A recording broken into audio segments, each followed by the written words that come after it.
selamat hari Sabat. Selamat Sabat. Apakah adik-adik hari ini senang? Senang sebab Tuhan sayang aku. Puji Tuhan, kita akan kembali mendengarkan Renungan Pagi, seri 10 hukum bagian keempat, berjudul Hukum Pertama.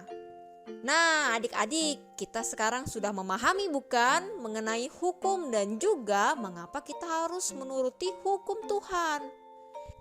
Kali ini kakak mau tanya, siapa yang tahu bunyi dari hukum pertama? Tidak tahu. Baik, kalau tidak tahu kita akan mendengar ya. Hukum pertama berbunyi, jangan ada padamu Allah lain di hadapanku. Tertulis dalam Keluaran 20 ayat yang ketiga. Apa sih maksudnya itu, Kak? Oke, maksudnya itu begini. Pernahkah adik-adik sayang kepada suatu benda melebihi sayang kepada Tuhan? Nah, sebagai contoh, adik-adik lebih suka main handphone saat acara ibadah. Apakah adik-adik pernah melakukannya? Tidak pernah. Wah, tidak pernah ya adik ini. Berarti adik menyayangi Tuhan ya.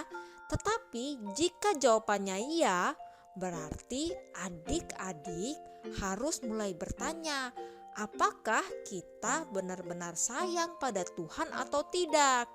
Atau jangan-jangan kita menjadikan handphone sebagai Allah lain. Nah, contoh lain lagi, jika adik-adik menyayangi sesama manusia melebihi Tuhan kita, juga melanggar hukum yang pertama. Misalnya, kita menghabiskan waktu untuk bermain dengan kakak kita dan lebih suka bermain dengan kakak kita daripada berdoa dan membaca Alkitab. Maka itu pun bisa dikatakan kita lebih mengasihi kakak kita daripada Tuhan. Itu juga melanggar hukum yang pertama, seperti ada Allah lain yang kita kasihi. Nah, jadi marilah kita mengasihi Tuhan, karena kemarin kita telah belajar. Yesus sendiri berkata di dalam Matius 22 ayat yang ke-37 sampai yang ke-38.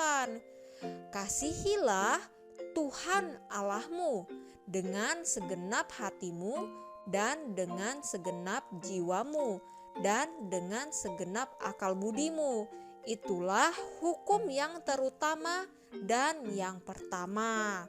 Nah, sekarang kita sudah paham ya adik-adik, bahwa kalau kita mengasihi Tuhan, maka kita akan suka berdoa sama baca Alkitab. Iya, benar sekali. Berdoa, membaca Alkitab, beribadah, suka menuruti perintah Tuhan, suka untuk menjadi anak baik seperti karakter Yesus. Jika semua itu kita telah lakukan, maka kita sudah menuruti hukum yang pertama, yaitu tidak ada Allah lain di hidup kita. Inilah renungan hari Sabat ini. Selamat hari Sabat dan Tuhan memberkati kita semua. Amin.